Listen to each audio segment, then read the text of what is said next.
안녕하세요. 괜찮아 정신건강의학과의 손승현 원장입니다. 지난 영상 두 편에 걸쳐서 이제 아이들의 회복 탄력성에 대해서 말씀드렸는데요. 이에 대한 마지막 편으로 회복 탄력성과 좌절감의 연관성, 그리고 좌절감을 잘 다루는 방법에 대해서 함께 알아보도록 하겠습니다. 우수한 회복 탄력성이란 좌절감을 잘 다루는 능력에서 비롯됩니다. 그리고 좌절감을 잘 다루는 방법에 대해서는 지난 시간에 부모님들께 자세히 말씀드린 적이 있죠. 그래서 이번에는 그때 미처 말씀드리지 못했던 부분에 대해서만 짧게 이야기를 하고 넘어가도록 하겠습니다. 좌절을 다룰 때에는요, 다음 원칙을 신경 써주세요. 바로 과정은 엄격하게, 결과는 너그럽게 라는 원칙입니다. 보통은 반대예요.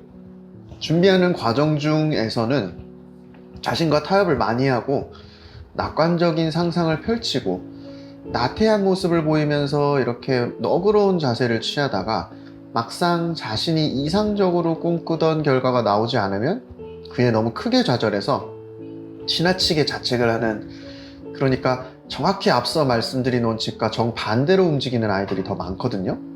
근데 이제 이미 나온 결과에 자책은 있는 대로 하면서도 막상 다음 할 일이 다가왔을 때는 또 할 일을 미루는 모습이, 그런 모순이 생기지 않도록 어려서부터 과정은 보다 세심하고 엄격히 지도해 주시고 나온 결과에 대해서는 있는 그대로 받아들이고 너그럽게 자신을 위로할 수 있는 모습을 가르쳐 주신다면 좋겠습니다. 이제 결과가 나온 거예요. 이제 대표적으로 시험에서 성적 결과가 나온 거예요. 근데 그 성적으로 밥 벌어먹고는 살겠냐 이런 느낌보다는 우리가 이제 역경을 뚫고 나갈 때는 여유와 유머를 중요하게 생각하면서 강조를 하잖아요. 이제 유머의 본질이라는 것은 좌절과 실패를 겪더라도 그 중에서 이제 만족할 수 있는 부분, 웃을 수 있는 부분을 찾아서 이를 통해서 위안을 얻는 행동인 것이지요.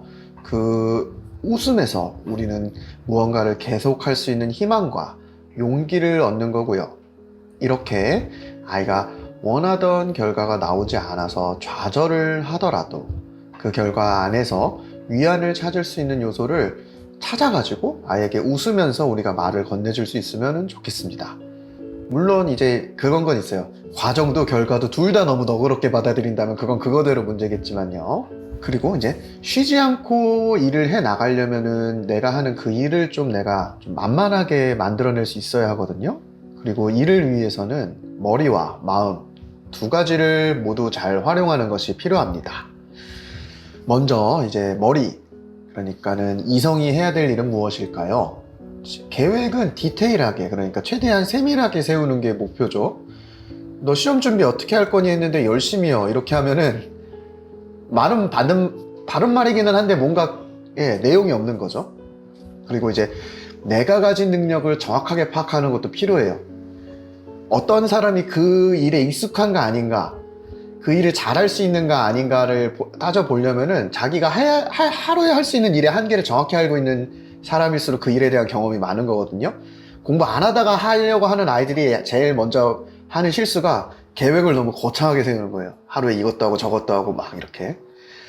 그리고 이제 일의 성격과 중요도에 따라서 하나씩 쪼개어서 생각하는 거예요. 이게 계획을 세밀하게 세우는 거랑도 연관이 있는데, 중간고사 공부라고 하는 건 거대한 일덩어리인 거고, 그 중에 각 과목별, 그리고 각 과목에서도 주제별, 뭐 이런 식으로 그 이슈를 쪼개서 생각할 수 있어야지 그거를 이제 자기 계획 안에 정확하게 배치해서 일을 좀 할만하게 만들 수 있거든요.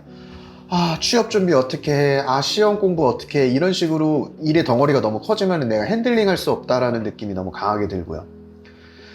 그래서 일이 막연하고 거대하게 느껴질수록 내가 현재 가진 능력과 그리고 이상과의 차이가 클수록 일은 아이가 손댈 수 없는 몬스터처럼 느껴지게 됩니다.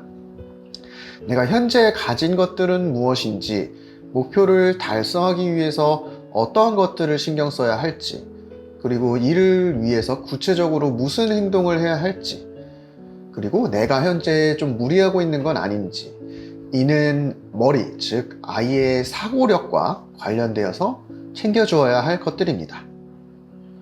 그렇다면은 마음, 그러니까 정서적인 부분에서 도와줘야 할 부분들은 어떤 것이 있을까요? 그러니까 일 자체가 본인이 감당하기 힘들다고 혼자 느껴질 경우에 그 남들에게 부탁을 할 수도 있는데 그 부탁에도 용기가 필요하거든요. 그래서 부탁에 필요한 용기를 내기, 그리고 나에게 도움을 주는 사람들에게 감사의 마음을 가질 것, 그리고 나도 남을 돕고자 하는 따뜻함을 유지하기, 이런 것들이 있습니다. 삶에서 겪는 많은 일들은 사실 혼자서만 해결하기에는 너무 벅찬 경우가 많습니다. 도무지 나 혼자서는 이 일이 감당이 안 될 때 우리는 이 경우 손을 놓고 좌절하게 되어버리고 말죠. 근데 이제 불안이 높은 아이들의 경우에는 생각보다 도움을 요청하는 것을 어려워하는 경우가 종종 있어요. 상대가 번거로워하지는 않을까, 나를 싫어하지는 않을까, 이 도움을 요청하는 것 자체를 모습이라고 여기면서 나의 못난 모습을 보고 상대방이 별로라고 생각하지는 않을까라는 걱정들 때문입니다. 혹은 도움을 요청하는 것 자체에 대해서 자존심이 상해하는 아이들이 있고요. 내가 불안이 높으니까 내가 모든 거를 쥐고 있어야 된단 말이죠. 내가 직접 일을 하고 내가 변수를 통제해야 되는데 그러지 못해서 생겨날 수 있는 변수들 혹은 생겨날 수 있는 실패들, 이런 걸 꺼리는 일종의 완벽주의라고 해야 될까요? 그런 것들이 이제 도움을 청하는 일에 브레이크를 걸고는 하지요. 이 도움을 청하는 일도 마음의 단단함, 그러니까 용기가 필요할 수 있는 일임을 부모님께서 먼저 인식해 주시고 제때제때 적절한 도움을 요청하는 용기와 실력 그 자체를 칭찬해 주시면 좋겠습니다. 그리고 타인이 주고 있는 도움에 감사를 표할 줄 아는 마음씨를 가르치는 것도 중요합니다. 우리는 살면서 누리는 많은 것들을 당연한 것으로 인식합니다. 그리고 이 당연한 도움이 없어지면 보통 화를 내죠. 근데 이제 슬프게도 우리가 키우고 있는 아이도 이는 마찬가지이거든요. 그래서 타인이 나에게 이제 좋은 마음, 선의를 가지고 도움을 주고 있구나라는 사실은 내가 이렇게 놓치지 않고 캐치를 하려고 애를 써야지 더욱 잘 눈에 띄기 마련입니다. 남들이 주는 도움을 잘 인식하고 감사를 할 줄 알아야 다른 도움의 기회가 또 찾아올 수 있겠지요?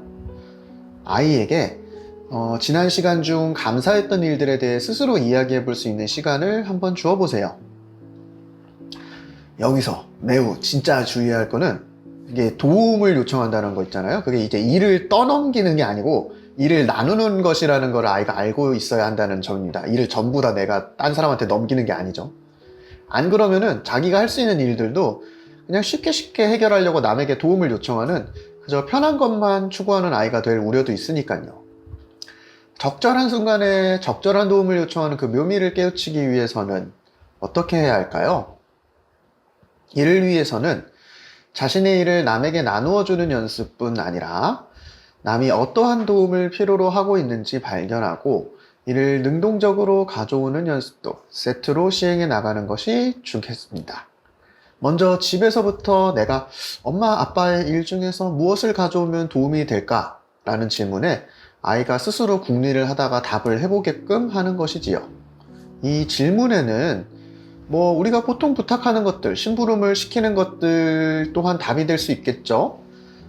그리고 나아가서는 꼭 엄마 아빠의 일이 아니더라도 아이 자신이 해야 하는 일을 누가 안 시켰는데 스스로 하는 것 또한 엄마 아빠를 도와줄 수 있는 일을, 그러니까 답이 되기도 합니다. 예를 하나 들어볼까요? 학교에서 인기인이 되기, 이 장기적이고 약간은 좀 거대해 보이는 미션을 포기하지 않고 해나가기 위해서는 이 머리와 마음이 서로 힘을 합쳐야 할 텐데요. 생각하는 힘을 길러서 친구들이 좋아해주는 나의 장점을 파악하고 이를 매일매일 키워나가기 위한 구체적인 계획을 세워보기, 그리고 한 명씩 눈앞의 친구랑 먼저 친해지는 거에 이를 쪼개서 집중하는 법을 익히고요. 한편으로는 이제 마음의 힘을 키워서 용기를 내서 나의 고칠 점이 무엇인가 친구에게 먼저 묻거나 나에게 관심을 가져주고 같이 놀아주는 친구들에게 고마워하는 것, 그리고 다른 친구들이 외롭지는 않은지 보고 먼저 다가가서 신경 써주기 등의 일을 해보는 것도 필요하고요. 그래서 지금까지 아이의 회복 탄력성에 대한 이야기들을 부모님께 전달드려 보았습니다. 삶이란 일종의 윷놀이, 마라톤, 등산과도 같은 것이지요. 계속 쉬지 않고 앞으로 나아갈 수만 있다라면은 언젠가는 목표에 도달하기 마련이니까요. 우리의 아이들이 한 번의 성공과 실패에 일희일비하지 않고, 아, 이 또한 목표를 향해 나아가는 과정 중의 일부구나 라고 느낄 수 있는 아이, 묵묵히 자신의 발걸음을 계속 옮겨가는 그 탄력적인 정신을 가진 아이로 성장하기를 응원합니다. 감사합니다.